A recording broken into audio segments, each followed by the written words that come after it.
Hey everyone, welcome to another episode of Bounty Hunter on Pretty Aggressive. This is where I review media, videos, content, literature that I've found helpful through my journey to become a thriver in this life instead of just a survivor, because that's bullshit. Today we're going to be going over a difficult piece of literature, one that I came across in my early in my journey to recover from a narcissistic gaslighting mother. We're going to be going over Mothers Who Can't Love by Susan Forward, a healing guide for daughters. This book is extremely necessary. I really appreciated what Susan Forward had to offer. She is a world-renowned therapist, lecturer, and author. She is a PhD psychologist, and all of this shows in her work.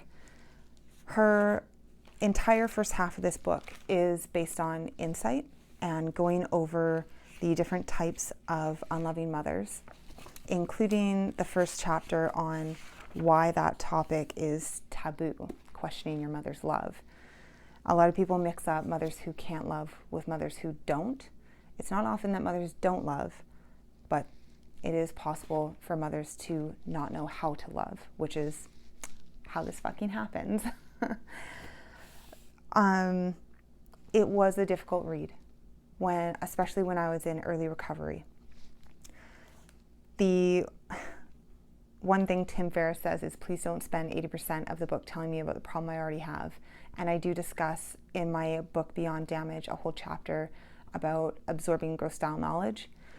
Gaining insight and understanding to your internal working, especially when you've had abuse in your past, is extremely necessary to set your foundation for growth. You need to know who you are in order to differentiate to who you want to be and who you don't want to be.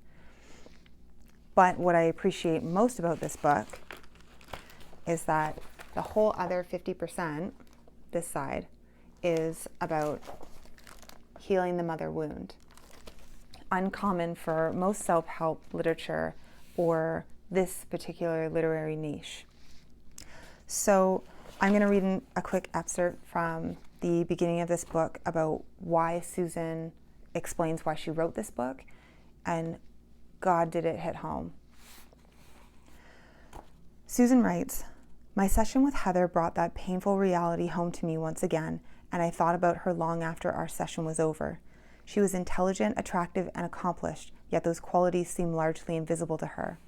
She doubted her ability to love and be loved, and I discovered she felt like a fraud, ever fearful that there was something wrong with her, despite all evidence to the contrary.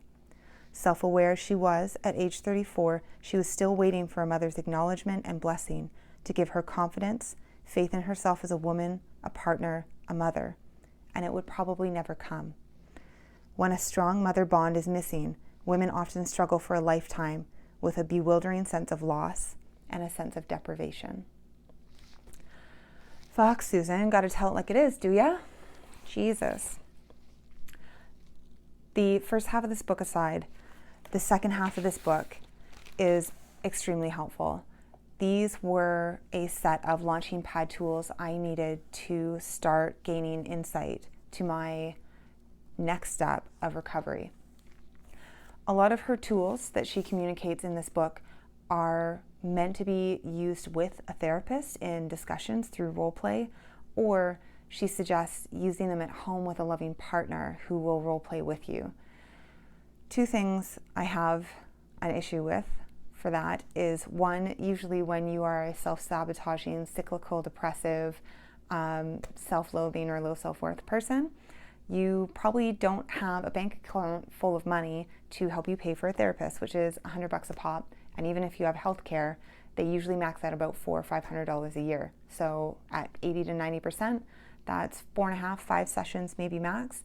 And God, do you need a whole fucking year to get over this shit? I would know, I did it.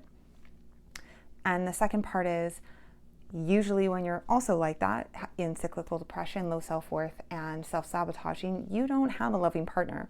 Or if you do, you're too damaged to deal with it well. So allowing yourself in those early stages to be vulnerable with someone is fucking hard and not happening. Not happening. You need a lot of growth before you get there. But what I did find helpful was applying these tools to thought experiments, personal writing, and personal discussions and exploration with myself that allowed me to get to that place where I could start having those open conversations with other people to ask questions and test theories about my current inner workings, which was very helpful. Two of her tools in this book, one is a handwritten letter writing exercise that begins with, "Mother, this is what you did to me," or "Mother, you lied to me."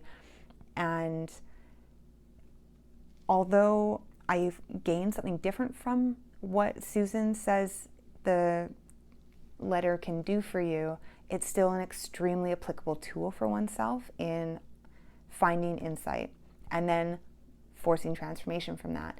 And I credit her with that tool, and I use it in my book, as well as a second tool that I found through a discussion with a friend, and then came back to this literature and found that it was also similar to another tool she used. So I credit her with that in my book as well, the bullshit breaker chart, which is what I call it, and hers is more about uncovering lies that Mother told you. So same exercise and extremely helpful in your recovery to being the person you want to be. So again, this is Susan Forward's book, Mothers Who Can't Love. I found this in my local library. I will put a link below for both Amazon.ca and Amazon.com for you to find this yourself, or check your local library, or see if it's on audiobook somewhere.